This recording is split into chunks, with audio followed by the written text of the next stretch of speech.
عزیزان محترم، آیت اللہ احمد قدوسی موسوی خراسانی صاحب کو ایک مرتبہ پیٹ کی بیماری کی وجہ سے ہسپتال میں داخل کیا گیا۔ ڈاکٹرز نے کہا کہ ان کا آپریشن کیا جائے گا، کیونکہ وہ بوڑھے اور کمزور تھے، لہٰذا ان کا آپریشن بنا بے ہوشی کے نہیں کیا جا سکتا تھا۔ دوسری طرف آغا نے بے ہوشی کی اجازت نہیں دی، اور ڈاکٹرز کے مطابق ٹیسٹوں اور جتنی بھی رپورٹس تھی ان کے مطابق ڈاکٹرز نے کہا کہ آغا کا آپریشن کرنا، آغا کی سرجری کرنا نہایت ضروری ہے۔ لہٰذا جب آغا نے آپریشن کے وقت بے ہوش ہونے کی اجازت نہیں دی تو تمام ڈاکٹرز نہایت پریشان ہوئے کہ اب کیا حل نکالا جائے۔ جب یہ بات آیت اللہ خوانصاری کے سامنے پیش کی گئی تو انہوں نے کہا کہ مجھے آپریشن سے کوئی دقت نہیں ہے، جب چاہے آپ میرا آپریشن کر لیں، جب چاہیں آپ میری سرجری کر لیں، لیکن اس سے پہلے مجھے بتا دیجئے گا۔ لہٰذا انہوں نے کہا کہ قرآن کی تلاوت اور توجہ کے ساتھ یہ مسئلہ حل ہو جائے گا۔ لہٰذا پس ڈاکٹروں نے قبول کیا، اور قبول کرنے کے بعد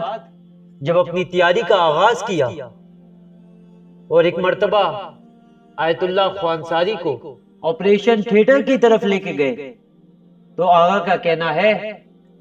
کہ ایک مرتبہ کہا گیا کہ جب میں قرآن کی تلاوت کا آغاز کروں تو آپ اپنی سرجری کا آغاز کر دیجئے گا۔ تمام لوگ نہایت حیران تھے، پریشان تھے کہ آج تک بنا بے ہوشی کی دوا کے کسی شخص کا آپریشن نہیں کیا گیا، کیونکہ انسانی جسم درد کی وجہ سے تحمل نہیں کر سکتا، صبر نہیں کر سکتا، لیکن آغا نے بے ہوش ہونے کے بجائے کہا کہ جب میں قرآن کی تلاوت کا آغاز کروں گا تو آپ اپنے آپریشن کا آغاز کر دیجئے گا، آپ اپنی سرجری کا آغاز کر دیجئے گا۔ بس عزیزان محترم، ڈاکٹروں نے ایک قرآن مجید منگوایا اور آغا کو دے دیا۔ ادھر آغا نے تلاوت کا آغاز کیا، ادھر ڈاکٹرز نے اپنا کام مکمل کیا۔ ادھر ڈاکٹرز کا کام مکمل ہونا تھا، ایک مرتبہ ان کا جو ڈاکٹرز کا سربراہ تھا، جو سرجن تھا، وہ آغا کے پاس آیا، کہا آغا آپ کو تکلیف نہیں ہوئی؟ آپ اتنے بے حرکت تھے کہ ایسا محسوس ہو رہا تھا جیسے آپ کاملاً بے ہوش ہو،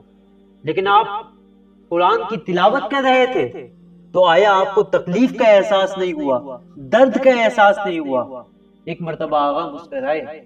اور فرمایا کہ میں قرآن کی تلاوت میں اس حد تک متوجہ تھا، میں قرآن کی تلاوت میں اس حد تک مشغول تھا کہ مجھے درد و تکلیف کا احساس ہی نہیں ہوا۔ عزیزان محترم، یہ واقعات صرف کہانیاں نہیں ہیں، ہمیں ان سے سبق لینا ہے۔ ہمیں اپنے آپ کی توجہ قرآن سے اتنی مبذول کرنی ہے، قرآن سے اپنے آپ کو اتنا قریب کرنا ہے کہ ہم خداوند تعالیٰ کے اس کلام سے اپنے آپ کو اتنا متمسک کر لیں، خداوند تعالیٰ کے اس کلام سے اپنے آپ کو، اپنی روح کو اتنا پاکیزہ کر لیں کہ دنیا کی جو بھی مشکلات ہمارے سامنے آئیں، جو بھی پریشانیاں ہمارے سامنے آئیں، ہم اس پر خداوند تعالیٰ کا شکر ادا کریں، ہم صبر بجا لائیں اور خود کو خداوند تعالیٰ کے اس کلام سے اتنی لوح لگا لے